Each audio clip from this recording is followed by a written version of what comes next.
எல்லாருக்கும் வணக்கம். இன்னைக்கு புளி இல்லாத குழம்பு, அதாவது புளிலா குழம்புன்னு சொல்லுவாங்க. அதை எப்படி செய்யறதுன்னு பார்க்கலாம். இதுக்கு நான் பாசிப்பருப்பு எடுத்து வச்சிருக்கிறேன். ஒரு 1.5 அளவுக்கு எடுத்து நான் ஊற வச்சு வச்சிருக்கிறேன். அடுப்பில் கடாய் வச்சு 1 ஸ்பூன் அளவுக்கு சீரகம், 1 ஸ்பூன் அளவுக்கு மிளகு, 1 ஸ்பூன் அளவுக்கு அரிசி, அப்புறமா காரத்துக்கு தகுந்த மாதிரி ஒரு 4 காஞ்ச மிளகா, இது எல்லாத்தையும் சேர்த்துட்டு இதுக்கு கொஞ்சமாக லைட்டாக வறுத்து எடுத்துக்கோங்க. அந்த அரிசி ஓரளவு வறுத்ததுக்கப்புறமா இதில் கொஞ்சமாக ஆயில் விட்டுட்டு அதுக்கப்புறமா நீங்கள் நல்லா ஃப்ரை பண்ணுங்கள். அரிசி சில நேரம் ஆயிலில் ஃப்ரை பண்ணும்போது ஈவனாக ஃப்ரை ஆகாது, அதனால கொஞ்சம் லேட்டாக நான் ஆயில் ஊற்றிக்கிறேன்.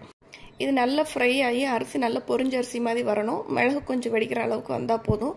அந்த அளவுக்கு ஃப்ரை பண்ணிவிட்டு இது நல்லா ஆற வச்சுட்டு ஒரு மிக்சி ஜாரில் மாற்றி நீங்கள் நல்லா கொரன்னு அரைச்சி எடுத்துக்கோங்க. தண்ணி எதுவுமே ஊற்ற வேண்டாம். ஃபஸ்ட்டு இந்த மாதிரி கொரன்னு அரைச்சி எடுத்துகிட்டு இதில் இப்போ ஒரு கைப்பிடி அளவுக்கு சின்ன வெங்காயம் முறிச்சு வச்சுருக்கிறேன். அந்த சின்ன வெங்காயத்தை அதோட சேர்த்துக்க போகிறோம்.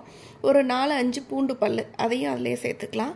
சேர்த்துட்டு கொஞ்சமாக தேங்காய் சேர்த்து நல்லா தண்ணி விட்டு இந்த மாதிரி பேஸ்ட்டாக அரைச்சி எடுத்து வச்சுக்கோங்க. இப்போ அடுப்பில் மறுபடியும் கடாய் வச்சு அதில் ஆயில் சேர்த்துக்கோங்க. ஆயில் சேர்த்துட்டு கடுகு போட்டு வெடிக்க விட்டுருங்க. அப்புறமா கடுகு வெடிச்சதுக்கப்புறம் கொஞ்சம் உளுந்தம்பருப்பு, அப்புறமா கொஞ்சம் வாசனைக்காக வெந்தயம் நல்லா சேர்த்துக்கிட்டீங்க அப்படின்னா இது குளிர்ச்சியும் கூட, டேஸ்ட்டும் நல்லாயிருக்கும், வாசனையும் நல்லாயிருக்கும். அப்புறம் இதுலேயும் ஒரு கைப்பிடி அளவுக்கு நான் சின்ன வெங்காயம் உரித்து அதையும் இதுலேயே சேர்த்துக்கிறேன். சின்ன வெங்காயம் நல்லா வதக்கிட்டு குழம்புல இருக்கிறப்போ சாப்பிட்றதுக்கு நல்லாயிருக்கும். ஸோ அதனால் சேர்த்துட்டு கொஞ்சம் கருவேப்பிலை, இதில் காய்கறின்னு பார்த்தீங்கன்னா 2 தக்காளி பழமும் அப்புறமா கொஞ்சம் முருங்கைக்காவும் சேர்த்துக்கிறேன். நீங்கள் தக்காளி பழம் சேர்க்கலை அப்படின்னா கம்ப்ளீட்டாக புளிப்பு இல்லாமல் கூட நீங்கள் செய்யலாம். ஆனால் தக்காளி பழம் மட்டும் சேர்த்தா கொஞ்சம் டேஸ்ட் நல்லாயிருக்கும். நான் 2 தக்காளி பழம் மட்டும் சேர்த்துக்கிறேன். அப்புறமா ஒரு கைப்பிடி அளவுக்கு முருங்கைக்கீரை அதையும் இதுலேயே சேர்த்துக்கலாம். வேணும்னா நீங்கள் மற்ற காய்கறிகள்லாம் நீங்கள் கத்திரிக்காய் அதில் சேர்த்தாலும் டேஸ்ட் நல்லாயிருக்கும். அதை லைட்டாக வதக்கிட்டு கொஞ்சமாக மஞ்சத்தூளும் கொஞ்சம் உப்பு மட்டும் சேர்த்து மறுபடியும் நல்லா வதக்கிக்கலாம். இப்போ இது வேக வைக்கிறதுக்கு நம்ம புளித்தண்ணி எதுவுமே சேர்க்க போகிறதில்ல, வெறும் தண்ணி மட்டும் தான் சேர்க்க போகிறோம். வெறும் தண்ணியில் இந்த உப்பு மட்டும் போட்டிருக்கோம்.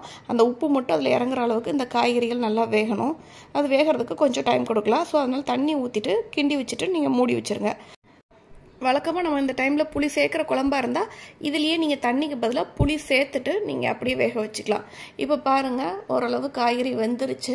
இப்போ இதில் நம்ம அரைச்சி வச்சுருந்தோம் இல்லையா, அந்த ஃபஸ்ட்டு தேங்காய் அப்புறம் மிளகு சீரகம் பேஸ்ட்டு, அதை இதில் ஆட் பண்ணிக்கலாம். இதை ஆட் பண்ணிவிட்டு கையோடு நம்ம வேக வச்சு எடுத்துருக்கிற அந்த பாசி பருப்பையும் நம்ம இதிலே சேர்த்துக்கலாம். அவ்வளோதாங்க. அப்புறமா கொஞ்சமாக பெருங்காயத்தூள் போட்டு இறக்கி வச்சிங்கன்னா சூப்பரான புளிலா குழம்பு தயாராகிடுச்சுங்க. ட்ரை பண்ணி பாருங்கள். தேங்க்ஸ் ஃபார் வாட்சிங்.